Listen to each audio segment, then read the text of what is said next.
श्री रामचंद्र कृपालु भजमन, हरण भव भय दारुणम। हे सखा, आइए सुनते हैं अयोध्या के महान राजा दशरथ के जीवन का वह दुखद प्रसंग जो उनके पुत्र राम के वनवास की कथा की शुरुआत बना। अयोध्या के स्वर्णिम नगर में राज करते थे धर्मप्रिय और नीतिपूर्ण राजा दशरथ। उनकी प्रशासनिक क्षमता और न्यायप्रियता की कथा दूर दूर तक प्रसिद्ध थी। परंतु जीवन में दुख केवल अनुभव से ही आता है, और इस दुख का बीज एक छोटे से गलती में छुपा था। राजा दशरथ अपने पुत्रों राम, भरत, लक्ष्मण और शत्रुघ्न को खेलते देख आनंदित रहते थे। वे अपने राज्य और परिवार दोनों में संतुलन बनाए रखते थे। श्रवण कुमार, एक अति आज्ञाकारी पुत्र जो अपने बूढ़े और अंधे माता पिता की सेवा में दिन रात लगे रहते थे। उन्होंने अपने माता पिता को तीर्थ यात्रा पर ले जाने का संकल्प लिया। श्रवण कुमार अपने माता पिता को 2 टोकरी में बैठाकर नदी किनारे ले जाते थे, जहां वे पानी भरते और माता पिता की सेवा करते। उनकी सेवा और भक्ति का उदाहरण आज भी स्मरणीय है। एक दिन राजा दशरथ अपने शिकार में मग्न जंगल में भ्रमण कर रहे थे। तभी उन्होंने पास में पानी में अचपाक की आवाज सुनी।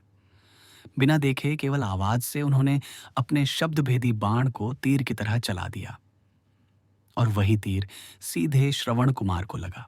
एक निर्दोष युवक का प्राण लेता हुआ तीर। और राजा दशरथ अपनी गलती देखकर स्तब्ध रह गए। श्रवण कुमार ने अपने कमजोर स्वर में कहा, महाराज, मेरे माता पिता प्यास से प्रतीक्षा कर रहे हैं।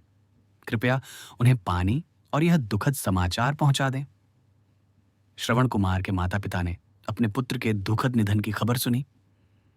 उनकी आंखों में आंसू और हृदय में पीड़ा थी। वे राजा दशरथ से बोले, हे राजा दशरथ, जैसा हमने अपने पुत्र को खोया, वैसा ही आपको भी अपने पुत्रों के वियोग का दुख सहना पड़ेगा। यही हमारा श्राप है। यही जन्मा वह श्राप जिसने दशरथ के जीवन में आने वाले दुख की गाथा रची।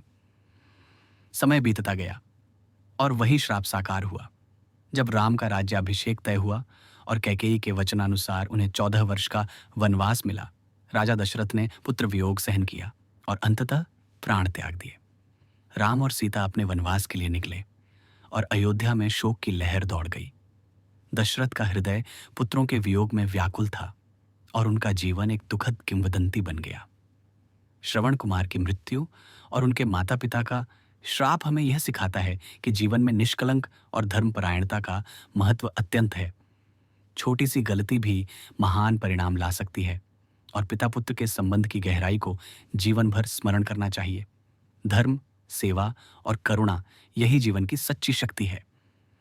यदि आपको यह कथा पसंद आई तो कृपया वीडियो को लाइक और शेयर करें, चैनल को सब्सक्राइब करें और बेल आइकन दबाएं ताकि आप पा सकें और भी पौराणिक और महाकाव्य कथाएं। श्री रामचंद्र कृपालु भजू मन, हरण भव भय दारुणम। जय श्री राम।